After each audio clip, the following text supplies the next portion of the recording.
Welcome back to the Grow Your Nutrition Business podcast. At Healthy Steps Nutrition, we believe something as fundamental as nutrition shouldn't be complicated, which is why we focus on a simple, habit-based approach when working with clients. We help gym owners and coaches build successful nutrition programs without reinventing the wheel. I'm your host, Nicole Aucoin, registered dietitian and founder of Healthy Steps Nutrition, CrossFit HSN, and HSN Mentoring. I'm also the author of The Basics of Nutrition Coaching, CrossFit Preferred Nutrition course.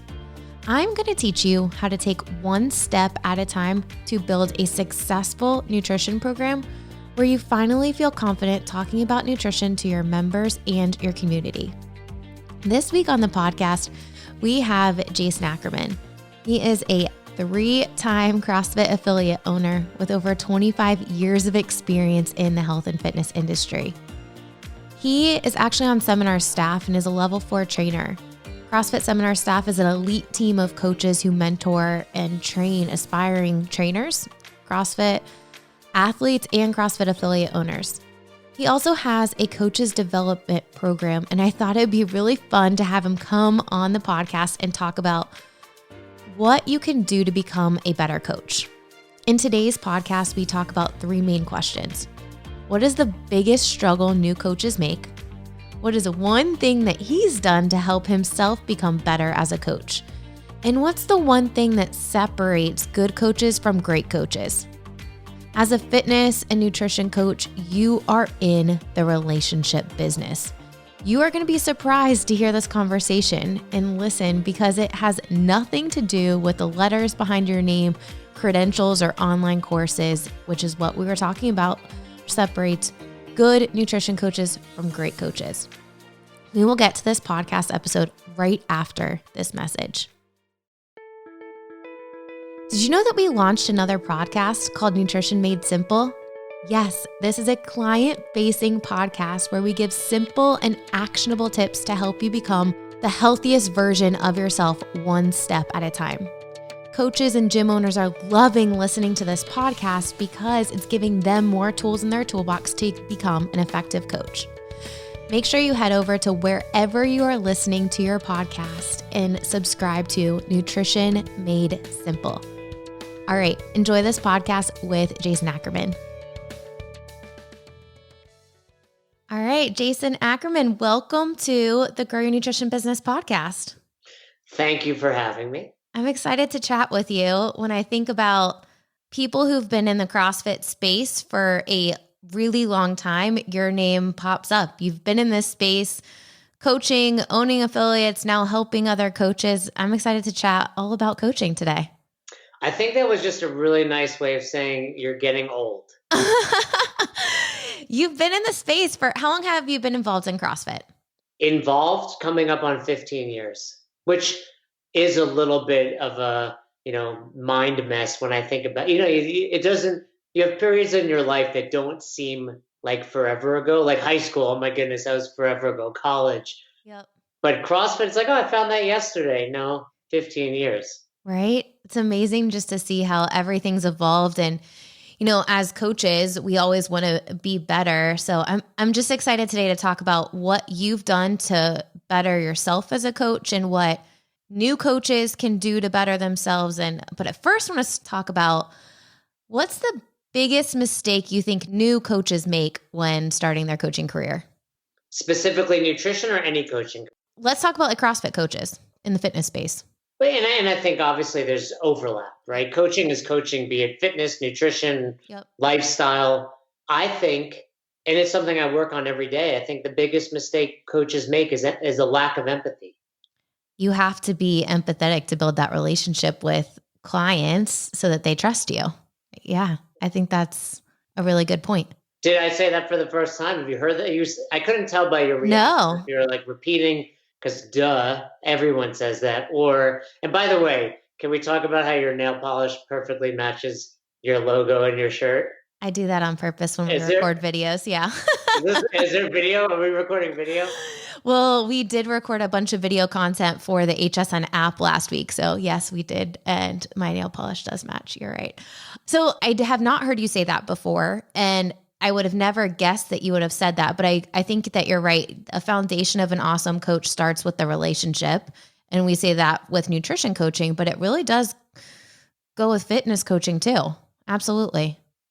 I was having a conversation this morning, and even you could be the best coach in the world. You could know the most about the snatch or the squat or whatever you're coaching. And if people don't like hanging out with you and being around you, which comes from empathy, because no one just wants to be told, do this, do this, do that. I mean, maybe higher level athletes, sure, and you've gained that respect and you're the top of the world coach. But for the average person coming into your gym, that empathy is what's going to get them to come back tomorrow. So developing as a coach is great, but until you can connect with other human beings, it's the old adage of I don't care how much you know until I know how much you care. So true. I was listening to a podcast this morning with John Maxwell, and he said, I don't want fans, I want friends. And I really liked that because it's true. Like if someone thinks that you're too far ahead of them, they're not going to approach you for help. And as a coach, you're there to help and guide people, right? Yeah, and I mean, I've read a bunch of John Maxwell's books, and it's any of the best leaders out there. That's really what it comes down to. And to your original question, the mistake is made by novice coaches, and they're newer, and it's not bad or wrong. They just have to learn to grow there. And that was, I mean, you talk about my journey in CrossFit. That's what it was all about, especially those first few years where zero empathy, zero. Well, I think as a new coach, you want to establish, hey, I'm the expert in this area and I can help you. But first you have to have that relationship before you can connect the dots of, hey, I can help you too. Right? Yeah, I think there's that balance. Yeah, I think a lot of people oftentimes when they're newer, they're like, I have to show you how smart I am. Right. And the truth of the matter is, all you have to do is stay a day ahead of your clients, like anything else. But it's not only show them that, there's this concept of simple, complex, simple. And there's simple, like I don't understand it, so let's keep it simple. Like you can relate it to nutrition. There's complex, like I'm in the middle of it. And then you battle through that complexity and you're like, okay, we need to keep it simple again. Yep. And I think for a lot of those newer coaches, it's like, I got to show you everything. I gotta get out. I just took my level 1, or I just took this course, and I got to teach it to you. Where it's like, no, slow down. Let's keep it simple and let's connect. I love that. I think I relate this to coaching all the time, right? Like you want to show people that you're really knowledgeable. And as a fitness coach, as a CrossFit coach, you might be giving cues, talking insider language that people have no idea what lumbar curve is and all these different things like, hey, squeeze your stomach. Hey, send your butt back to the wall. Hey, we don't want our, back to be all curved and you're going to not feel well tomorrow, right? So the more simple you can make it, the more actionable people can interpret, right? Yeah, I mean, the best cue is the one that works. So, right. It can be anything, but typically they're short, specific, and actionable. Take this body part, do this with it, and do it in less than 3 words. Everything you were saying was great. How about chest up? Yeah, right. Keep it so simple. What have you done to help yourself improve as a coach? And for those people that are listening that don't know you, you're on seminar staff. So you have taught a lot of people how to be really great coaches. Now you own a business helping develop coaches. But what have you done like earlier in your career to help better yourself as a coach? Well, the most important thing I've done is matured and probably gotten married. Those are probably the 2 best things I've done as a coach, because nothing will force you to learn empathy quite like getting married. Oh, goodness, right? Every day, you're just like, okay, I live with this human being. I need to get along with this human being. I need to understand she has a different point of view than me. We were talking about it this morning about politics. And not to get completely off topic, Nicole, and I'm not going to talk specifically about politics, but I was like, what it really, I don't know why I said this to her. I was like, what it really comes down to is people just don't understand other people have opinions. Yeah. And I mean, that's what it is. I was like, because people are fighting over Biden, over Trump.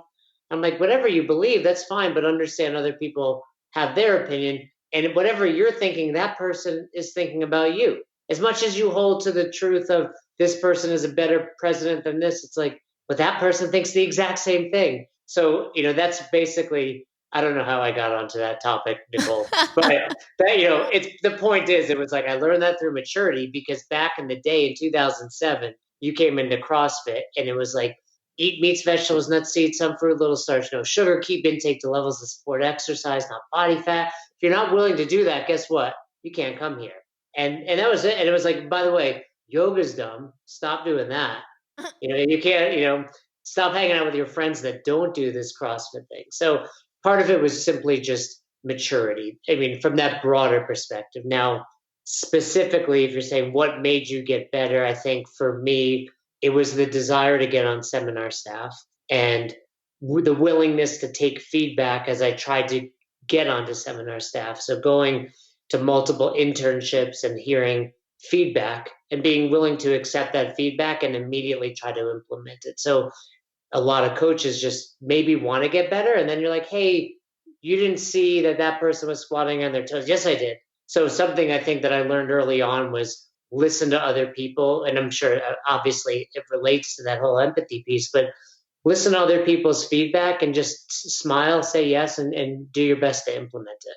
I love that, which means you have to surround yourself as a coach with other people that are a few steps ahead of you so that you can get that feedback and be able to be open-minded. And I mean, I think with the maturity aspect, empathy aspect, and what you're saying now with evaluations and getting feedback, we're talking about having this growth mindset and being open to the opportunity to learn more and become better. Like we don't, just because you have your level 1 or your level 2 or your level 3 does not mean you're the best coach ever. Like you have to be open to feedback and things change and evolve and you have to learn different cues because the same thing is not going to work for every single person. Yeah, I think I accidentally stumbled into growth mindset over the years. It wasn't my intention. I think it just happened. And, I certainly believe you're an average of the 5 people you surround yourself with for sure. I mean, I've left jobs, businesses, and relationships because of that. And I also think you should try to find 3 people in your life in whatever you're trying to get better at. And those 3 people, one should be better than you, one should be equal to you, and one should be below you. And you can learn differently from all of those. And, as a coach, I'm always teaching coaches, but I learn on every single call that I'm on. And I think we forget that. You have to always be willing to learn. I think it's funny when you get so far ahead in your career, it's almost like you forget what are the very, very basic questions that people are asking that I might not even be thinking about anymore. And now let's simplify the process even more, talking about what you were saying at the very beginning, simple, complex, simple. You really keep going back to how simple can we make this and be really effective? Well, once you're involved in this, it becomes your world. It's consuming. Everybody thinks, oh, go to I want to buy equipment, go to Rogue. Still, most of the world doesn't know about Rogue Fitness or even what CrossFit is. So then somebody walks into your box or you're training someone for the first time and you're teaching at this level because you assume everybody knows it. And then, I've taught over 200 seminars and I still have to remind myself, bring this, as Michael Scott would say, pretend like you're teaching it to a 5-year-old. Which is so important because then it's actionable, right? You're not saying any insider language and people know exactly what they need to do to be successful. Exactly. What do you think it is that separates really great coaches from your standard CrossFit coach? I mean, truly, I think it's much of what we've already discussed. I think it is that empathy piece. I think it's the ability to connect.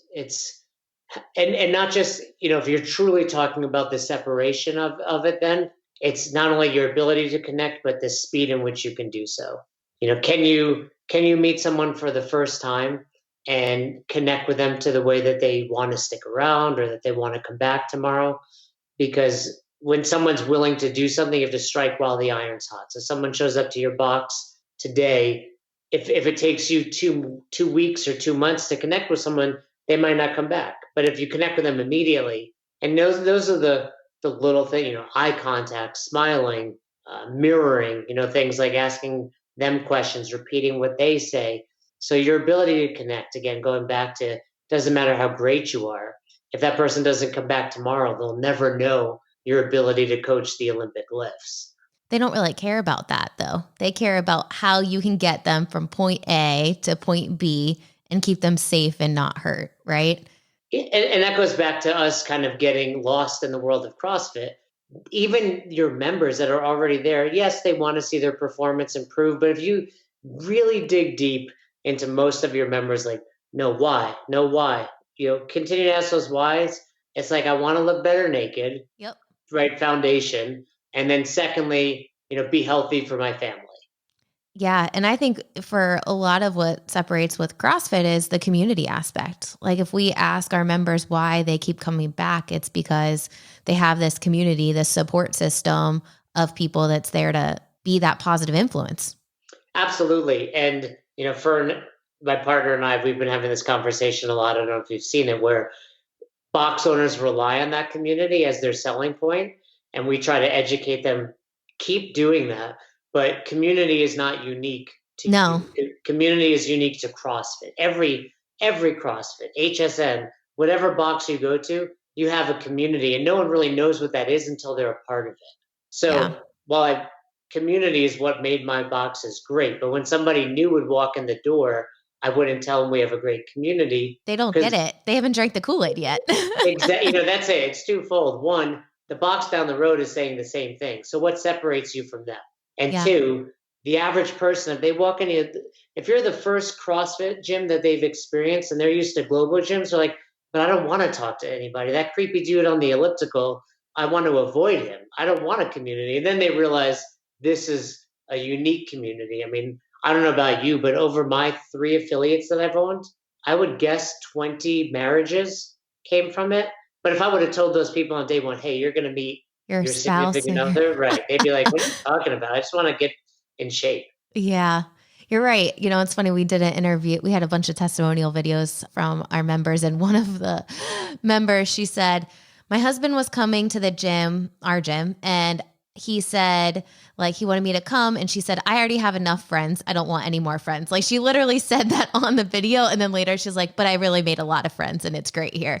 But it's funny because people don't think that the community aspect is so important. But I would say it's the retention, right? Like if you foster an awesome community, people really get bought into what you do. Yeah, that's it. And again, I don't want anyone that's listening to think they should stop that. I mean, that is probably the most important thing. It's just that new people don't understand that. 1,000% I agree. So you have on your sweatshirt, best hour of their day. Brand new hoodie. I Just like got it it. last night. Yeah. And I think that is really like what we tell our coaches when we onboard new coaches. Like we want our clients to be smiling. We want them to be happy. We want them to feel like, hey, you're having the best hour of your day when you walk into the gym. And that's what our goal is when our clients come in, right? I mean, I assume that's why your sweatshirt says best hour of their day. Yeah, I don't know how I got lucky enough that no one had claimed this. I don't think I, came up with this phrase, obviously, but no one had bought the domain name or the social media handles. But yeah, that's really what it's all about. And it's somewhat facetious. I mean, I hope you have a better hour of your day with your husband, with your stepchildren. I would hope but for a lot of people, unfortunately, it's not true. Yes, we want this to be the best hour of your day. Dopamine's kicking, endorphins are going. So it's kind of a cliche statement, but the point is, if you work your butt off to make that happen, and it's the second best hour of people's days, that's pretty great. Awesome. Too. Yeah, that's amazing, right? They'll keep coming back because they know that they feel good. They know that they feel welcomed. And it's really going back to what we said at the beginning, what you said at the beginning, and showing empathy. It's connecting with your client so that they know that you care. I want to dive into something that you mentioned that's really helped you as a coach and now a mentor helping other coaches is evaluations. So as a gym owner, we have a lot of gym owners that listen to this podcast.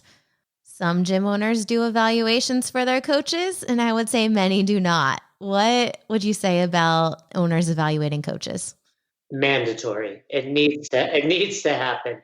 And the first thing I would look at is this.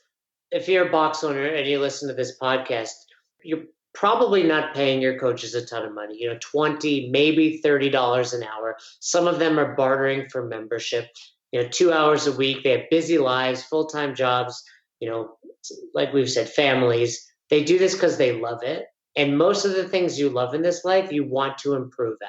So you're doing them a disservice. And eventually that passion that they have for coaching will wane if you're not giving them feedback. They want that feedback. So sometimes you feel like, I don't want to burden them. No, no, no, burden them. They want to get better. And secondly, if you're a business owner, I mean, what other business can you think of where there's not training? Even if you work at a fast food place, they get training, right? And I mean, not to belittle, McDonald's employees, but I would imagine coaching human. I've never worked at McDonald's, but coaching humans is a little more complex than flipping burgers. So if they have to go through mandatory trainings, your coaches should as well. And I mean, trainings I'm using synonymously with, feedback and evaluations. So I hope I didn't. If you work at a fast food restaurant, I apologize. I did not mean. No, I think you're right. I think gym owners wear so many hats. I mean, you were a gym owner for a long time, and if you don't make time to evaluate and sit down with their staff, it's not going to happen, right? Well, I'd say if you're super busy, as we all can be as box owners, maybe it isn't you. Ideally, it's the best coach there. So maybe that's not you at this point. A lot of box owners, I know box owners, and you probably do that, have their L1 and their coaches have their L2 or 3. That's totally acceptable. Maybe your L3 coach or your L2 trainer does the feedback. Of course, you have to establish, hey, this guy is in the position to do it, or else it's like, why is Johnny telling me what to do? So you have to, establish those boundaries. But you're absolutely right. Either way, feedback needs to happen. I think it's important in a CrossFit space, at least at our gym. Like, I want there to be a consistent experience with my clients, whether you're coming in the morning or at night. I want there to be a consistent experience. And if you're not evaluating, if you don't set standards to have that experience be consistent, it's not going to happen. Yeah, and your members will, I'll be honest. I was going to say your members will feel it. They probably won't. Your members, they won't understand or know it until they go to another box, a box that's ideally, or not ideally, but a box that's better. I think I say this a lot when I show up at boxes or I do things with other boxes. I remind the members that if they've never experienced other affiliates, they don't realize how good they have it. But it works both ways. You may be the box that's getting complacent with your coaching, and the box down the road is really pushing it. And all of a sudden, one of your longtime members goes there and gets coached for the first time in months, and PRs a lift, and all of a sudden they're like, why am I going here when I could be getting this? I mean, community coaching, programming, all of those things are things we know are important. Again, they're not part of your sales pitch because most new people don't grasp it, but it's what you need to do, like you said, for retention. Absolutely. What is one tip that you have for gym owners who are getting started with evaluations, are listening to this and like, all right, well, 2021 is the year that I'm going to start evaluating my coaches and let's go. What's one tip that you have for them? Keep it to yes or no answers. So leave out the subjectiveness. Did you show up 15 minutes early to be at class? Was your whiteboard brief 5 minutes or less? Did you end class on time? Did you say everyone's name at least 3 times? Just super yes, no, yes, no. And then you can start with that. Then, as this progresses over 2021, ideally you're doing, I would say in an ideal world, every coach is getting evaluated monthly. If you really struggle for that, make it quarterly, but no less than that. But if you're new to it, simple yes, no questions, maybe 10. I'm sure I can think, did you run a general warm up, a specific warm up, just did this happen? And then start to dig into the more challenging, and more objective type of things. What could have been better about the whiteboard brief? Did you cue so and so when they were making a fault? I like that. I love that you said a few minutes ago, you said, did you say everyone's name at least 3 times? That is a standard that we have at our gym that we are so specific with. Because I think it's important. Like, people are there.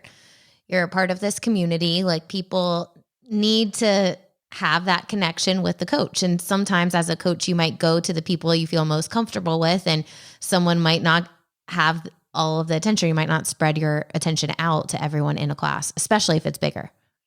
Yeah, and that might seem like one of those things where it's like, oh, is that measurable? Yeah, it's measurable. Like, if I were evaluating your class, I would write down everyone who's in there, and I would just put a hash mark every time I heard. You may miss 1 or 2, but if everyone has 3 next to their name and one person has 2, maybe you missed it, but it is certainly measurable. And that's a mistake I used to make as a more novice coach when I wouldn't ask someone their name. I'd be embarrassed to ask them their name. Where now I could have met them 10 times. I'm like, can you remind me your name? It's easy these days with masks. I know Florida doesn't have COVID, so it's a little different. It's a little different there, but people show up with their masks here, and sometimes it's truly just hard to recognize them. Once Yeah. they say who it is, I realize. But you have to get over your ego and be like, hey, I forgot. It's way better to say I forgot your name in the beginning of class than not say their name at all. Or if you're truly ask somebody what their name is, but don't completely neglect them because you forgot their name. That's a good tip. So we do a question of the day every day at our gym. So people go around and say their name and they answer the question of the day. So with our setup, there is no way that someone is not saying their name if you forgot it. You make sure you listen to what they say when they answer their question of the day. But yeah, I think that's a great little tip for sure. Any final thoughts for coaches? And then before we get off, I want to talk a little bit about your coaching program. I recently went in to your coaching program and talked about nutrition coaching, but you have a program to help develop coaches, right? Yeah, we have a coaches development program that's specifically for any coaches, whether you're brand new. We have people in it that don't even have. We have a guy in India, and they're not doing seminars there now, so he's not even taken his level 1. And then we have people that have taken it since before they passed their level 3 and now are level 3 and continue to do it. So yeah, we have that. And then we have Affiliate University, which is coaching for box owners, to help grow boxes. And I think, different than most box coaching, our goal, obviously boxes need to make money. That's a big part of it. We help people increase their rates, all that good stuff. But we want it to be a place you love going to again. Because for a lot of box owners, the passion burns out and it's like, I don't like doing this. And it's really evident when you don't like doing it. So our goal is to make it a business that's thriving, but also one you truly look forward to going to. That's so important. And I think what causes the burnout is wearing all the hats, right? Somebody asked me, I had a call with like German affiliates this morning, and they said, what's one piece of advice you'd give to a new box owner? And I said, take care of yourself first. Yeah. And sometimes my answers take me off guard. Like I didn't know what I was going to say. And I said that, and it's true because, whether it's wearing all the hats, I think is just another way of saying it. Because if you're not taking care of yourself first, or you're trying to do everything, you're not able to do that. And I've spoken about my journey, which is, part of my nutrition journey, when I wasn't happy with what I saw in the mirror. And I think, it stemmed from workouts would take a backseat, staying up too late because I would get home late and try to do more work. So you're eating, food that's not ideal, or you're eating out a lot. And if I don't believe you have to be in the best shape or the fittest human being to be a coach, but you can't show up tired, and you have to show people, hey, I'm preaching this to you. I do it as well. Leading by example in all aspects of life. I think that is so important when we're talking about coaching in general, coaching CrossFit, owning a gym. Like I remember being in a season of my life with CrossFit and owning the gym, and I was spreading myself way too thin. And there was probably like a 3-month stretch where I worked out 6 to 8 times the entire month. Like, how do you only work out 6 times when you're a gym owner and your office is literally in the gym? Like, could I not make an hour for myself to go work out? And I got to a point, probably the same point that you did, when you're like, okay, I don't like the way my body looks. I need to start eating better. And same thing happened with me. I'm like, I do not like the fact that I'm not working out. I'm setting a goal and I'm going to work out 16 times a month. And 2.5 years later, we're still on that kick, but you have to make yourself a priority and you have to schedule that time for yourself. I think that's key, the scheduling. In my calendar every day is not just my workout times, but it's like walk the dogs, because that's kind of my mental break. Or I have a sauna, like use the sauna. So putting things in your calendar for you, but then not replacing them with business stuff. I look at it and I'm like, okay, this is a non-negotiable time at 9 a.m. every day. So if, I need to be on a podcast or I need to coach someone, it doesn't take away from your own time. And something you said was 16 times. Like, I think we also forget, like, the same balance we want with our members, because people get crazy with CrossFit. We start this thing to help life, and then it becomes your entire life. Yep. Like, 16 workouts a month is great. Like, you don't have to do 30 workouts a month. And No. it's healthier, I think, not just physically but mentally. If you want to work out, I mean, I don't want to get off topic, but if you want to work out like 30 times in a month, I would argue you may be physically healthy, but emotionally you're not, because I have so many other things I want to accomplish in this world. Some of which is just spending time with my dog here that's sleeping at my feet, and working out takes away from that. And so finding that balance, because you don't want to burn your athletes out by pushing them to work out too much, and you don't want to burn yourself out. Yeah. And I think practicing what you preach is really important. Like, we want our athletes to take a rest day or they're going to be at increased risk for injury. Right. So we have to practice what we preach, not only with fitness, but I think nutrition too. And for gym owners listening to this, I say this all the time, but if you want your members to make nutrition a priority, you have to make nutrition a priority. Yeah. And when I started doing that, I mean, I don't know if we're going to talk at all about nutrition, but when I started doing that myself, for those listening, that's why I started my nutrition business at the time. Because all of a sudden everyone's like, what are you doing? Yep. Right? And we've all been there. So you're not going to get many nutrition clients if you're eating chicken chow mein over on the floor, but you'll get some clients if you're eating clean foods or eating some foods and showing them how they can incorporate it into their life. We can talk from experience so much better, right? We talk about when gym owners are going through our training, like, be the first test client if you don't want to coach clients. Have your head coach be a test client for your nutrition program so they can talk from experience. Because I truly believe no coach would not want to help their members see great results, but you're not going to talk about something you don't feel comfortable with. It's just, and it goes back to that empathy piece where you don't understand, what it's like. You know, you and I have talked nutrition before, and I've done macros for a long time, and I would eat foods I enjoyed, but there was never a night where I was like, okay, I had Oreos, and that was the perfect amount of Oreos. I am completely satisfied with those 4 Oreos, right? So you have to understand, when someone's maybe indulging and enjoying something, a treat, they're still gonna want more, right? So that, or it's Saturday night, I'm going out to dinner with my significant other. How do I manage that? You're, leading by example, and figuring out how this works for you is going to give you insight into how it works for other people. Yeah, and setting our clients up for success with simple and actionable tips. If our members ask me what they should go and have to when they eat out, I'm going to guide them to restaurants that we've partnered with where I know that it's really easy for them to find things that are dietitian approved because our stamp is on the menu. Like, hey, go to these places and find these menu items. It was the same thing at the games last year, right? Like, you were at the games last year. We talked during the games, but you Yeah, go to. I was like, it seems like 2 years ago because it was, but yeah. Yeah, I guess it was 2 years ago. But when you went anywhere in those restaurants in Madison, there were CrossFit like stamps around every healthy option. I went to Ian's Pizza, so Maybe not at that place. but hey, right? It's also teaching your clients when it's okay to enjoy themselves and splurge, and when not to feel guilty.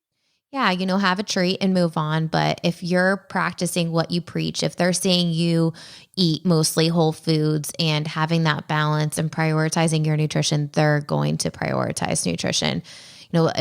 I get questions from gym owners all the time. How do I get my existing members bought in? I mean, you had a gym that you owned for a long time. For a while, you maybe didn't preach or didn't have a nutrition program. You launched this nutrition program and it grew because you were practicing what you preached. Yeah, and it didn't take any work. It was just them seeing a difference. Oh, and that, as you know, for a lot of people, what are you doing? I want to try that. That's how many nutrition businesses begin, and that's exactly what it was. And really, when it comes down to it, the movements, the workouts, that's great. It tricks people into thinking CrossFit is the key. Really, nutrition is the key. You're 1,000% right. I mean, I would hope you would agree with that. And I'm not just saying it, I would say that on any podcast, on any platform. mean, if you go to your level 1, it's the foundation of fitness. So if you're not implementing that in some capacity at your box, you're making a mistake, and your members ultimately won't get the results they should. And what I always tell boxes is when you get them to do nutrition, they just make the connection that it's happening at the gym. They're not making the connection that it's actually what I'm doing in my kitchen. The gym is just supplementing that. But then they won't leave your gym because that's where the progress was made to them. If you make it easy for people, they can stick with it, but it has to be a consistent message. There can't just be talk about a nutrition during a challenge, which is the problem in 99% of CrossFit gyms. They run nutrition challenges and support after the challenge is over is gone. So you got to plan. This podcast will get launched when probably most challenges are wrapping up. So you want to plan what does support look like after that nutrition challenge is over for your members and for people that join your gym and you don't have a challenge going on. Yeah, and I'm sure you guys talk about it a lot as we do.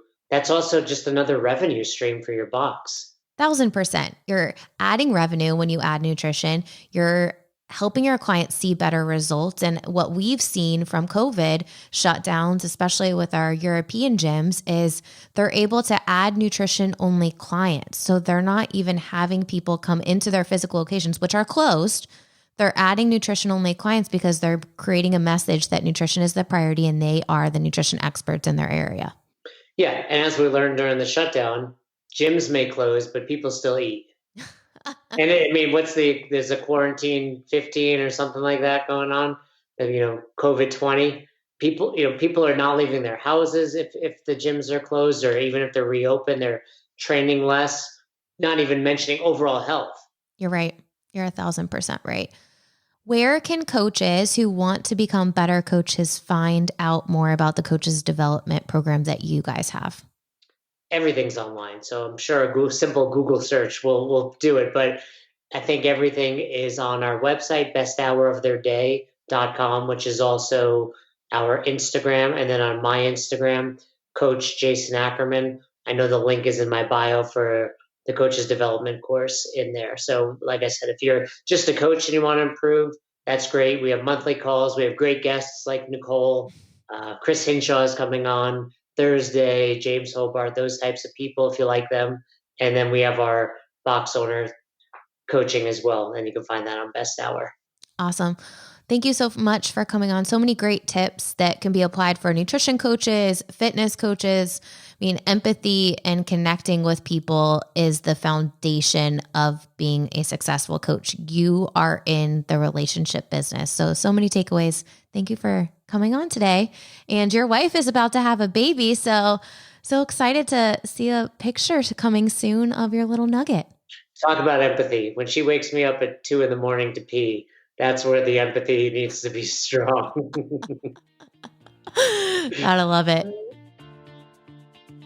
I hope you enjoyed that episode. While we talked a lot about fitness coaching, everything we discussed applies to becoming an effective nutrition coach as well. One of the things that I do with gym owners on free calls is discuss who is going to play this role as a nutrition coach. The last thing you want to do is force someone on your staff into a role as a nutrition coach that they're not passionate about. Not all fitness coaches make great nutrition coaches. In order to find who would be a great fit to run a nutrition program, the first thing I look for is a passion for nutrition. If you aren't passionate about nutrition, if you don't walk the walk, it's going to be really tough for you to be relatable to someone and for you to build that authority as the nutrition expert.